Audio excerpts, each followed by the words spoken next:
Hello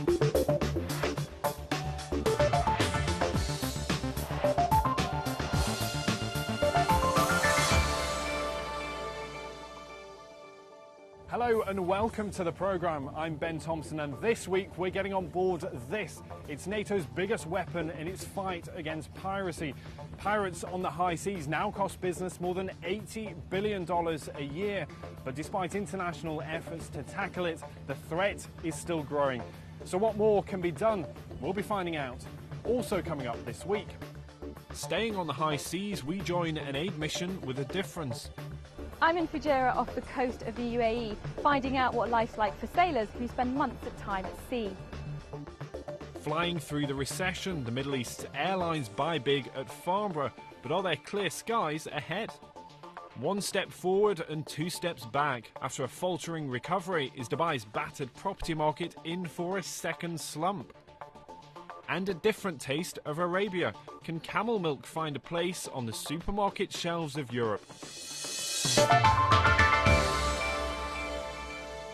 But first, ports in this region are amongst the busiest in the world, and that means ships have to get into and out of port in a matter of hours.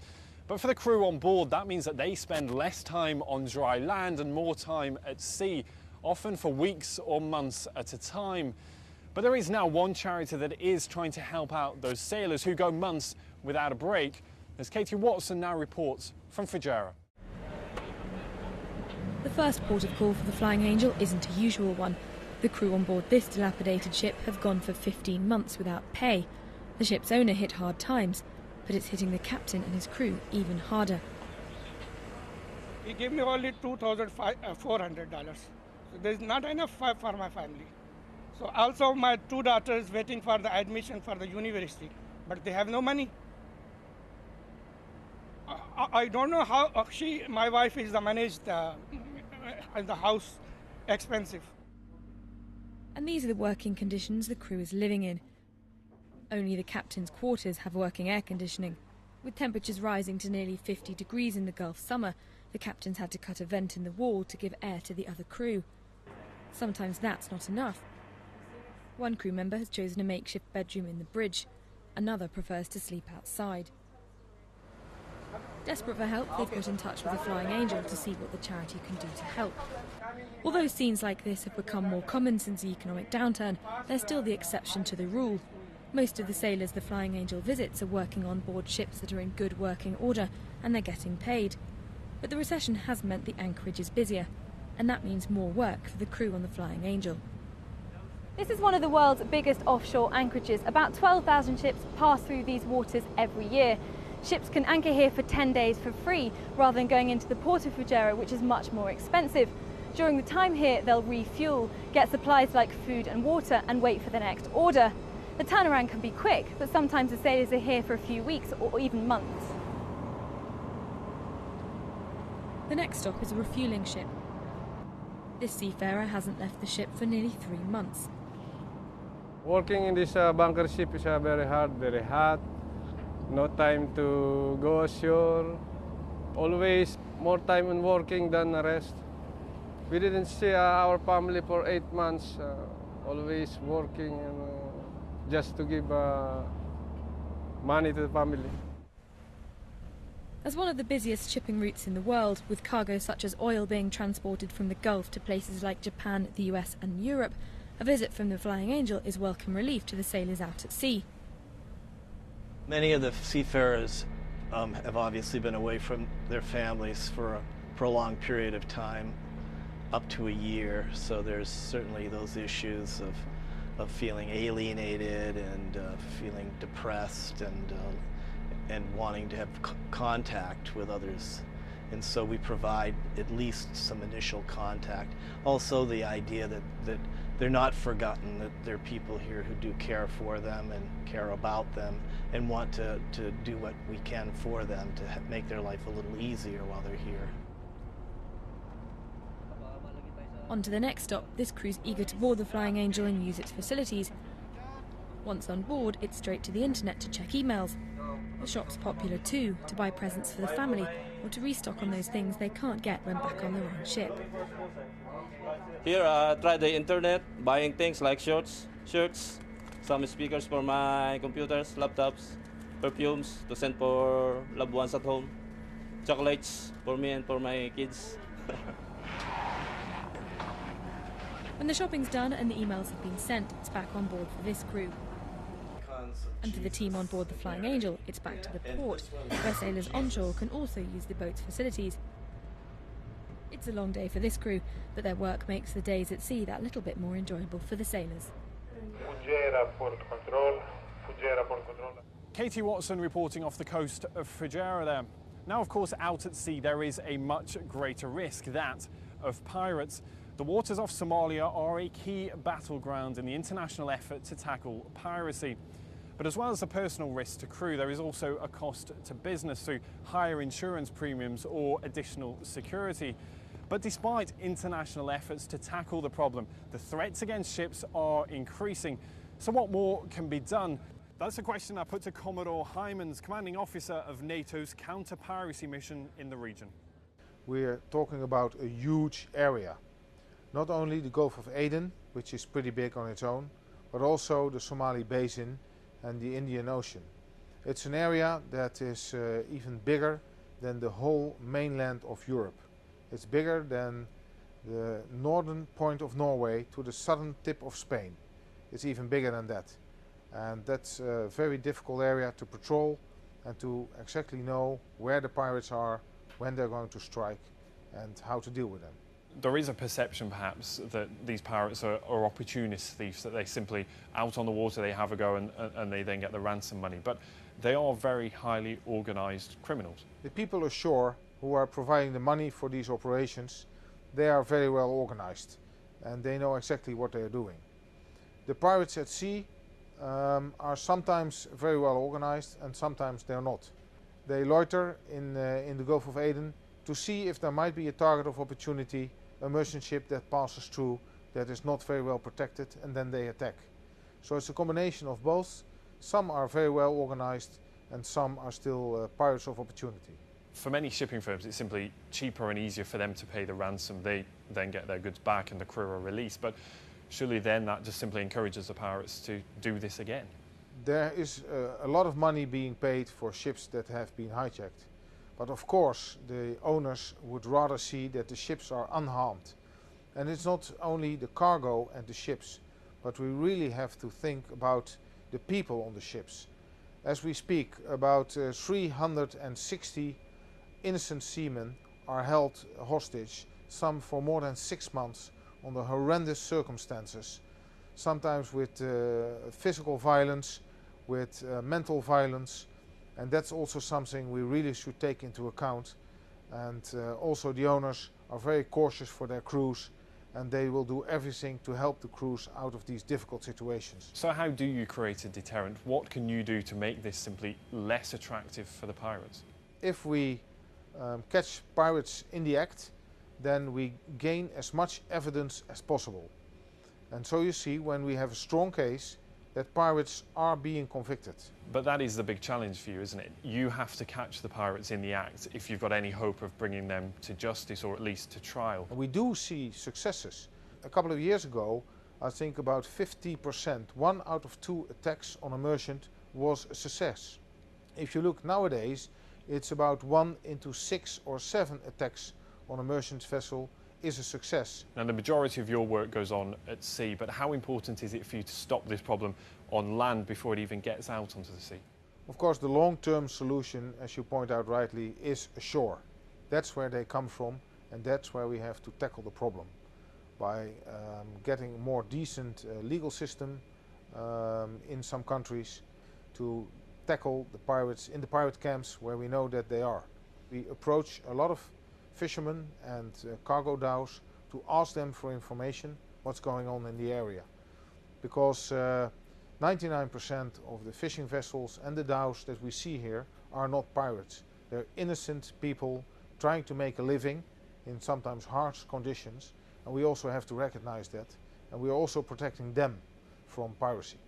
Commodore Hymans speaking to me earlier. Now from the sea to the air, and it's been a good week for the region's airlines. Etihad, Emirates and Qatar Airways have all been spending big at the Farnborough Air Show in the United Kingdom. They're expanding their fleets as passenger numbers in this region continue to grow. But is that growth really sustainable? Nigel Cassidy sent this report from Farnborough.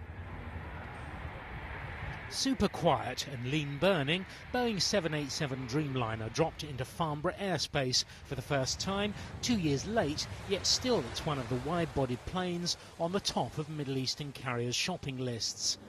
Emirates, Etihad, Qatar and Gulf Air all boosted the Farnborough order book at what's the world's largest airfare, a heady mixture of kerosene and cocktails. Well, the prototype Boeing Dreamliner has flown back to the United States and it's been replaced on the tarmac here by this 777-300 that Qatar Airways ordered earlier. Let's go inside. From this vantage point on the apron at Farnborough, the sheer number and the scale of orders from Middle Eastern airlines is awesome. As one commentator put it, where are the orders from US and European carriers? It's almost as if Middle Eastern airline chiefs have a different world view about who's going to be travelling and where. Are they afraid of competition? I think this is the thing. Qatar Airways chief executive says the company is simply creating a new Doha crossroads between East and West. We attract passengers from Europe, from America, from South America, from Africa, from Southeast Asia, from everywhere, in a very similar way that the legacy carriers of Europe used to do maybe a decade ago. Now we are doing it and they are all complaining.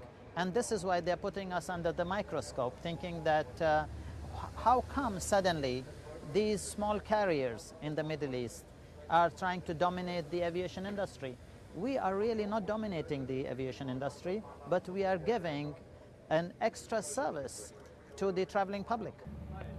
Analysts here say Middle Eastern carriers' ambitions now go way beyond their own shores and populations. What we see is a company that will have, when the order will be delivered, more capacity, more long-haul capacity than Air France and Lufthansa together, without a strong domestic market. So it's clear that the bet is that they will be allowed to do transatlantic and to move people from one place on the globe to another place on the globe, globally. So they're getting the planes. It's now a question of filling them with paying passengers. Nigel Cassidy in Farnborough there. Now it's time for us to take a short break. But when we come back, Dubai's double dip. Could this city be facing another real estate slump? And does Europe have a taste for camel milk? We'll be meeting the farmers and producers hoping to ship it overseas.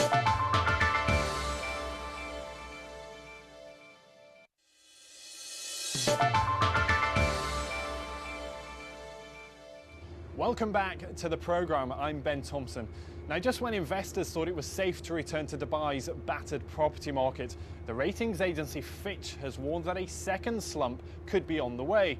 That is, they say, the worst case scenario. But for investors who were hoping that the storm had now passed, that isn't welcome news. So just how worried should they be? That's the question I put to Bashar Al-Natour, head of corporates at Fitch Ratings. There is signs, as you know, of stabilization in Dubai real estate market. However, that to continue would require significant changes in the market fundamentals, confidence coming back to the market, liquidity coming back to the market. These things will improve it. On the other side, also improving transparency is something that will have a positive also implications on the corporate operating in that market and also getting back the investors' confidence. You talk of it being a worst case scenario, that there is a double dip here. So what is the best case scenario? It is stagnant growth, which will take the real estate sector into more stabilizing times. That would require availability of liquidity, confidence coming back to the market, and the whole supply-demand imbalance fundamental changing. Now, there are proposals in the pipeline to rank or to rate projects according to their completion or their feasibility. How important is that for investors? Their projects being rated higher would have a positive impact on them, as the investors will know that these projects are important and they will be completed. For investors, this will give them the transparency that they're looking for. The often used term here is that projects that aren't being built are officially on hold. They never seem to be cancelled. Would it simply be more helpful if developers just held up their hands and said, look, this project is not feasible and we are going to cancel it? That falls towards more of the legality of such an action and how the contracts are designed. There will be some projects that will be considered as strategic and they will be completed and delivered. Depending on the projects, where is it located, who is it directed to, that will be one of the key factors. So it's not going to be like a one treatment for all projects. We often talk about a big difference between Dubai's real estate market and that of Abu Dhabi, in that Abu Dhabi has learnt from all of Dubai's mistakes. But are there actually any fundamental differences between those two markets? There is an actual demand-supply imbalance in Abu Dhabi. However, it is the demand beating the supply. Currently, the projects in the pipeline that's going to be materializing by end of 2011 until 2013 are going to be coming to the market, which will give additional supply. It will most probably have an impact on the prices of real estate and the rentals. However, it is supposed to accommodate part of the supply-demand imbalance that is actually currently availing in Abu Dhabi. Bashar Al Natour of Fitch Ratings speaking to me earlier. Now, love it or loathe it, camel milk could be coming to a table near you. Producers in this region are applying for permits to sell it overseas, initially in Europe, but then onto the United States and Canada too. But can it find a niche in a crowded market? And with demand already outstripping supply here, is there enough to go around? Philip Hampshire is on one farm to find out. 40 minutes outside Dubai lies the Al Rawaya dairy farm. It's feeding time here, but the animals being supplied with fresh straw and grass aren't cows, they're camels. Everyone pitches in, from the farm supervisor, Banga Hamid, down. Most of the workers have come from around the world to work here. Khalid Mohammed's from Sudan. He's always worked around camels and is evangelical about the properties of their milk. I came from Sudan. I came to work with camels, and I like the work. Here the camels are good, the work is good, and I like it here in the country. They also bring camels with them from Sudan. The first time you milk them, it's difficult, but the more you do it, the easier it gets. Here you have to get used to it quickly. I like drinking camel milk because it's full of vitamins and good for your health. So if you've ever wondered how exactly you milk a camel, step with me this way and find out. First, you have to make sure you find one that's ready to yield. And that's no easy task. Because of selective breeding over the last 100 years, European milk cows produce around 40 litres a day. These camels can only be milked twice a day by hand and produce around 5 litres each time. That's a hindrance to plans to export camel milk around the world. So that's how you milk a camel. At least, that's how it was done traditionally. Just down the road from Al Rawaya is the main dairy for Camelicious. It's owned by Dubai's ruler Sheikh Mohammed and marks a fundamental shift in what he sees for the sector, full industrialization. With 3,000 camels, they're bringing production into the 21st century. Camel milk is naturally semi-skimmed, containing just 1.85% fat. Health-conscious consumers and a return to traditional tastes have led to a surge in demand in recent years within the Middle East. But with industrialization, the plan is to push for exports. But to do that, they'll need regulatory change. I spoke to the lawyer in charge of getting European Union approval for camel milk to see when it will be in a supermarket near you. Not before, my estimate is not before 2012 do we get the final approval from the European Union. And then, of course, the question is selling it, marketing it, and exporting it to Sainsbury in London. So is the European Union your end game, or are you looking at other markets further afield? We hope to import a lot of our milk to the European Union, but we are looking at other markets as well, that's for sure. We hope to export to Southeast Asia as well. We hope to export to the United States, because there's a huge population of East Africans, North Africans, Arabs in North America, Canada, and in the US. Of course, camel milk is just one prong of the Sheikh's push in this area. While at the moment the product is drunk by those looking for a healthier cow's milk alternative, associated businesses have sprung up. Businesses like Al Nasma Chocolate. By turning milk into a higher-end product for discerning customers, profit margins surge. Al Nasma produces around 100 tons a year and sells it at about $110 a kilo. For a company only 18 months old, that gives it a huge cash flow. The Camel Farm was introduced about 4 years back, and this provided for us chocoholigists the first time the opportunity to make camel milk chocolate.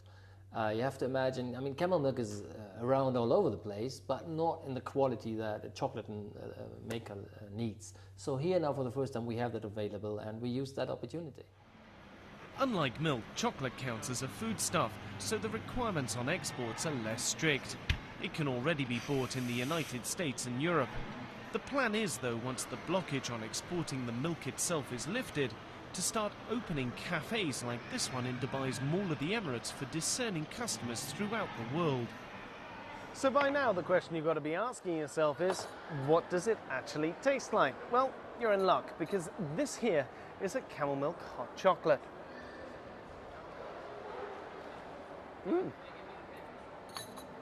Philip Hampshire finding a taste for camel milk there.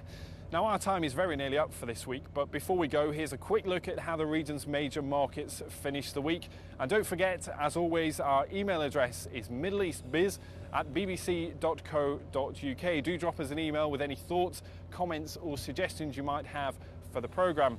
Now next week we'll be in Beirut looking at the city's rapidly changing skyline. Developers there are working around the clock to meet demand, but the building boom is pricing many locals out of the market. But until then, from me, Ben Thompson, and the rest of the team, thanks for watching, and we'll see you next week.